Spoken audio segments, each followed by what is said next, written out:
Zen hinlalpa io hiet kanduni. Io chuan min khamuan tri. O dangero chuan min ti buai tri. Kan fia thil dang te hi chuan min ti mangang tri. Cha chu min ti thapang tri. Io ro chu kan khamuan na ni. Io ro chu kan dam na ni. I sunun dem lo tu.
PATHIAN ro kuisi chu fi tira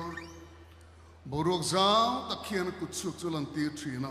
tin sam som pakona han kan mu a van takhi PATHIAN ta ni asiam ani ivan iku chua khale arsi irot ho takhi ka ngai tu chan chua missing enge monia ihia reng thin ni missing fa pa pu enge monia ikan thin ni ka ti thina ti thot mai Van ki PATHIAN tari ani chuan engkim asimani hallelujah chu PATHIAN chu nang leke hian kan fak loi sin chu male kan choi moi loi sin chu male hallelujah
lâm cần lâu hối nắng phát tu ri mình phát cái dài trôi mỏi đi rong quay pha kỳ thấy to bình cần la mê rim boy cần rong la rim boy cần rong la rim boy cần vật xa cần la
zo hana bung som pasari chang som ni le pathung top lama khan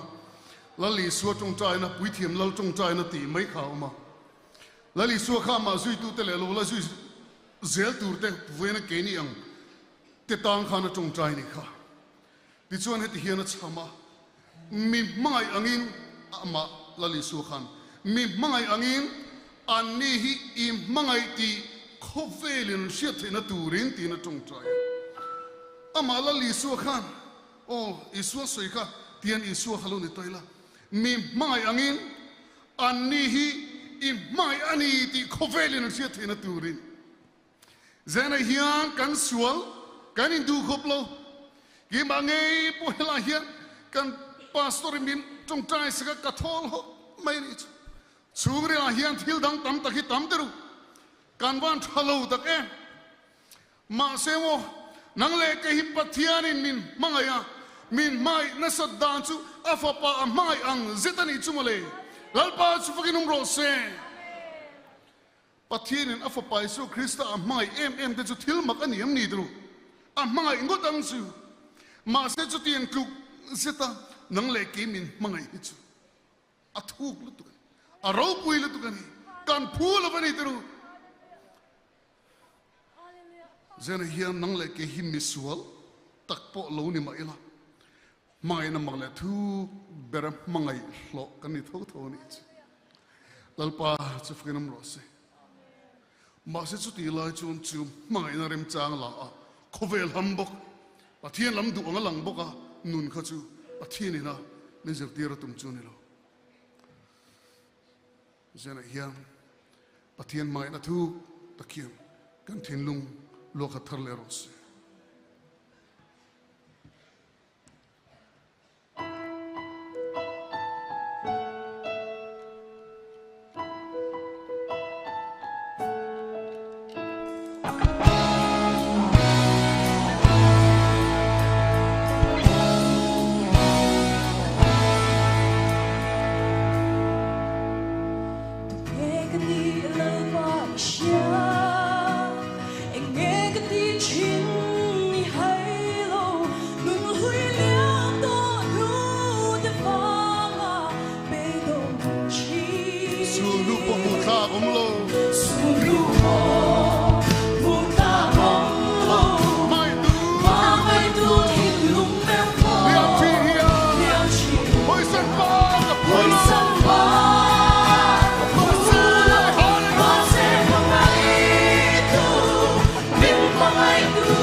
rai pelten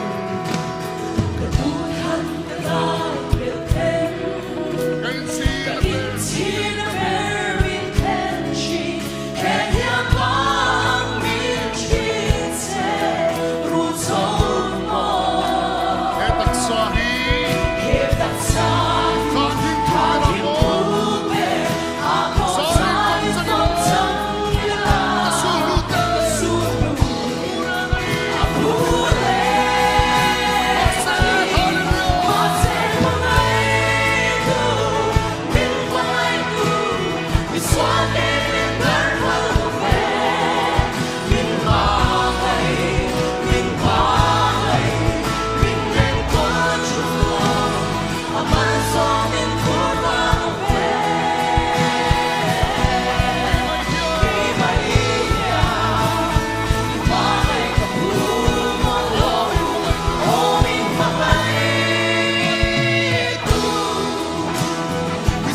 Mga itumak tilete. Mga itumak. Hallelujah. Mga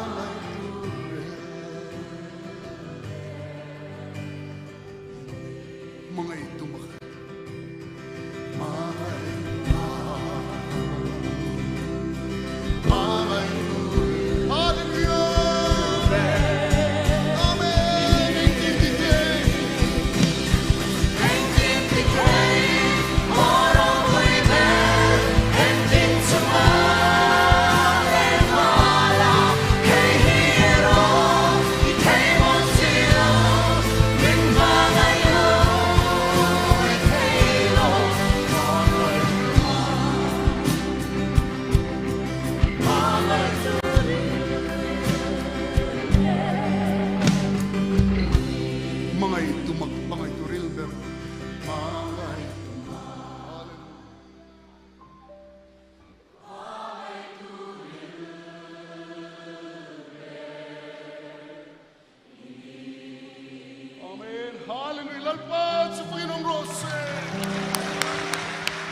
Turil tu bung ni chang som pasari khan Solomonan timayang ani du melber ganti thino ni ka nun hi ka huani ni nuai thil ti reng reng himi ti lungai tu fikani thil zong zong hi eng ma lo thil lo thon mai lo ni ti ni ka a hun lai kho velin soi loi kho pa ming than na ania hau sak na ro puina thuam ani a ti chun nu ama chena mei dam tak nu pui tam tak nen chuta asoi chu khove na ngai hlut le ngai san thil kim mai eng ma lo ni le ne mo le chu ting ne nun po chu thil a thlang ta ania nun ni thil a thak le thil mangan khang ta lo ni so kani ati top mai ni chu khove li chu chen wara piang in sir na mun a chen na sa piang mol phon na mun ani mai a chen wara piang nun ruak na mun ani mai ma selo li suang ne na engkim hlan tu ten na ro chuan thamuan om thila chungri lain ha dam om thina ni hi makani der lali suwa kan nai po le kan pathiani kan nai po le ye manian ha dam ma thamuan na lo thing thina ni lal pa chu fakiram ro se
zuan pui chi ni ve thua